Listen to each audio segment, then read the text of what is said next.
Sir 2023 में क्या achievement है?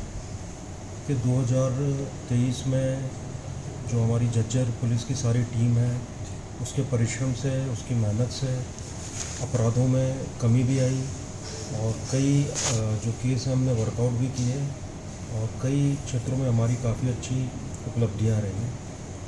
तो अगर आप देखें तो मेजर क्राइम की अगर मैं बात करूं तो जो ग्रीवियस हर्ट होता है, बड़ी जो चोट है, उसमें 9% की जो है कमी आई है इसमें। सिंपल हर्ट जो है उसमें 20% कमी आई है।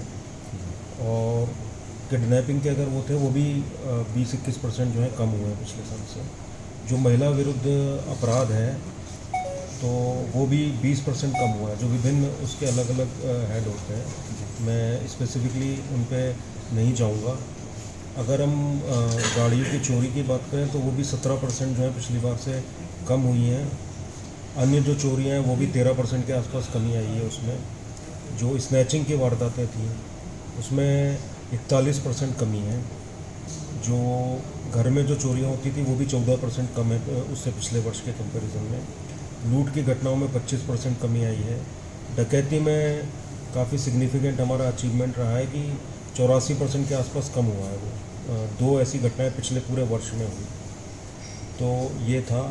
और अन्य अपराध भी हम जो देखें तो उसमें हमारा काफ़ी अच्छा अचीवमेंट रहा है। और जो आर्म्स एक्ट की अगर बात करें तो उसमें भी पिछले साल से बहुत ज़्यादा जो है पर्चे दर्ज हुए हैं हमारे। अगर हम गुमशुदगी की बात करें तो टोटल जो पिछली बार है हमने लगभग 400 के आसपास लोगों को ढूंढा और कई उसमें जो थे बच्चे थे उसमें जो नाबालिग थे।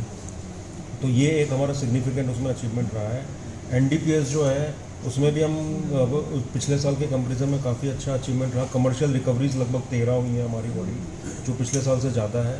और 5 हमने पिट एनडीपीएस यानी कि जिनके बेल जो है वो कैंसिल होती है कोर्ट से, तो ऐसे केस भी हमने भेजे हैं हायर अथॉरिटीज़ को। तो वो भी रहा है। आर्म्स एक्ट में भी हमने जड़ तक पहुंचने की कोशिश की और जो आगे भी हमारा जो अभियान है वो जारी रहेगा।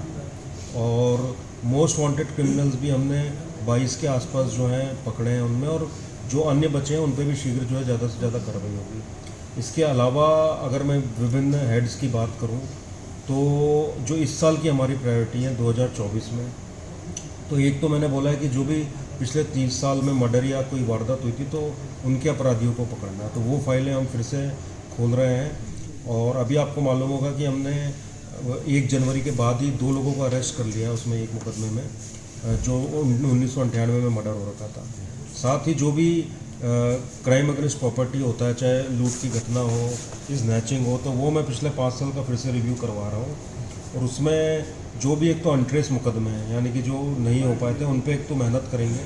उसमें सीआईए, हमारी पुलिस और हमारे डीएसपीज जो है वो मेहनत करेंगे। और साथ ही अगर किसी की बेल हो गई है तो उनको फिर से चेक करवाएंगे। अगर वो किसी भी अपराध में लिप्त पाया जाता है तो फिर से सुनिश्चित करेंगे कि वो सलाखों के पीछे जाए। तो ये तो क्राइम के फ्रंट पे। नशा रोकने के लिए भी ऐसे जो गांव हैं पहले तो जहाँ पे कि नशा नहीं है, तो लगभग ऐसे हमने 49 गांव चिन्हित किए हैं। उसमें पुलिस के भी प्रयास रहे हैं, वहाँ के लोगों के भी प्रयास रहे हैं, तो उनको हम सम्मानित करेंगे। कि जहाँ कोई अपराध नहीं हुआ, कोई एफआईआर नहीं हुई, कोई लड़ाई झगड़ा नहीं हुआ, तो उस गांव के भी जो मौजूद लोग हैं, जो सम्मानजनक वहाँ के वो हैं, उनको बुला के हम सम्मानित करेंगे अपने स्तर पर। तो ये एक प्रयास है ऐसे लोगों को मोटिवेट करने का कि जो क्राइम रोकने में हमारे सहयोगी हैं। साथ ही 35 ऐसे गांव हैं जहां हमको लगता है कि पुरानी अपराध का जो है वहाँ इतिहास रहा है या थोड़ा नशे का प्रचलन है, तो वहाँ हम युवाओं के साथ रोज कुछ खेल का, कुछ उनको ट्रेनिंग का, उनके कैरियर में हेल्प जिसमें हो सके, उनका भविष्य अच्छा बन सके, उसके लिए हम लोग प्रयास कर रहे हैं। तो एक वो भी हमारा प्रयास है ताकि वो किसी भी गलत संगति में ना जाए। तो 35 गाँव पे भी जो है हमारा रिव्यू चल रहा है, और उसका हर वीकली, हर 15 दिन में हम रिव्यू भी करते हैं कि उसमें जो है कोई भी दिक्कत ना हो। साथ ही हमारा जो सेटिस्फेक्शन रेट रहा है, जो लोग यहाँ आते हैं, पुलिस वेरिफिकेशन है, उसका एक हमने फीडबैक सेल यहाँ पे बनाया है ताकि लोगों से फ़ोन पे पूछा जा सके कि उनको कोई परेशानी तो नहीं हुई। और जो भी इसमें असंतुष्ट होता है तो वो हम फॉलो अप करते हैं कि क्या कारण है। अगर कोई जेन्युइन कारण निकलता है तो उसमें जो भी पुलिस का मुलाजिम अगर किसी से गलत व्यवहार करता है या गड़बड़ करता है तो उसके खिलाफ कार्रवाई होगी इसमें।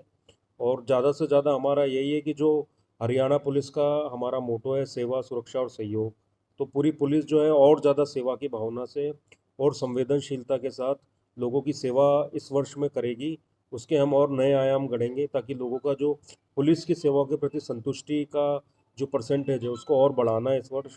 साथ ही सब में सुरक्षा की भावना हो, तो उसमें एक तो क्राइम पे काम होगा, और कोई भी अगर यहाँ पे गड़बड़ करता है तो उसके खिलाफ सख्त से सख्त कार्रवाई होगी।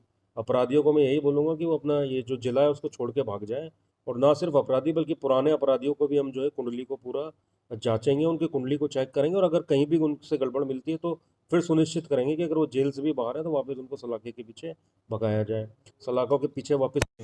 तो जैसा मैंने बताया कि 30 साल के जो भी हीनियस क्राइम है, जो मर्डर है, उस पर हम कार्य कर रहे हैं, और पिछले 5 साल का फर्स्ट फेज़ में जो है जो भी डकैती के या ऐसी जो क्राइम्स थे उस पर हम लोग कार्य कर रहे हैं। तो ये है कि अपराध मुक्त जो है उसकी तरफ हमारे लोगों की जो है हम उसमें मेहनत करेंगे। और तीसरा है सहयोग, कि लोगों का भी सहयोग लेना, उनके सहयोगी बनना ताकि उनकी समस्याओं का निराकरण हो सके। तो मैंने बताया कि 35 गाँव में हम लोग जाके कार्य कर रहे हैं। जिन लोगों ने हमारा सहयोग किया है क्राइम को रोकने में, या जहाँ पे नशा नहीं है, तो उन लोग, उस गांव के भी जो भी मौजूद लोग हैं उनको हम लोग सम्मानित करेंगे और उनके साथ सदैव खड़े रहेंगे। तो आपके माध्यम से मेरा सभी से यही आग्रह है कि पुलिस जो है, बोला जाता है कि police is public and public is police, तो उसी मोटो के साथ जो है हम पब्लिक के साथ जुड़े हुए हैं और पब्लिक सेंट्रिक पुलिस बनाना है।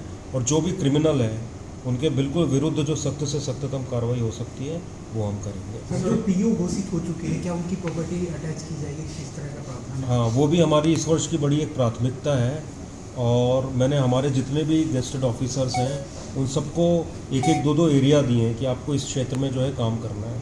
तो जो पीओ हैं उनके खिलाफ सीआरपीसी की जो भी कार्रवाई होती है उनके वो सख्त से सख्त की जाएगी, और उनकी प्रॉपर्टी भी अटैच की जाएगी, उसकी कुर्की नीलामी जो भी संभव है वो करवाई जाएगी।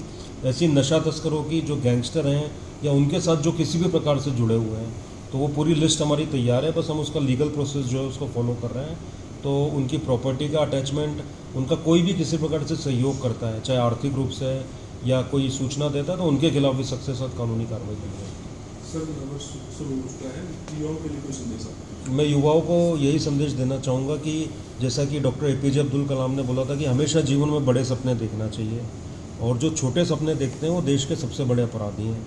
तो हमेशा बड़ा सोचें, अपने अपने परिवार के लिए, अपने समाज के लिए, अपने गांव, अपने ज़िले के लिए और अपने देश के लिए सर्वप्रथम कि मैं अपने देश के लिए क्या कर सकता हूँ। सिर्फ ये ना सोचें कि देश मेरे लिए क्या कर रहा है, बल्कि मैं अपने देश के लिए क्या कर सकता हूँ।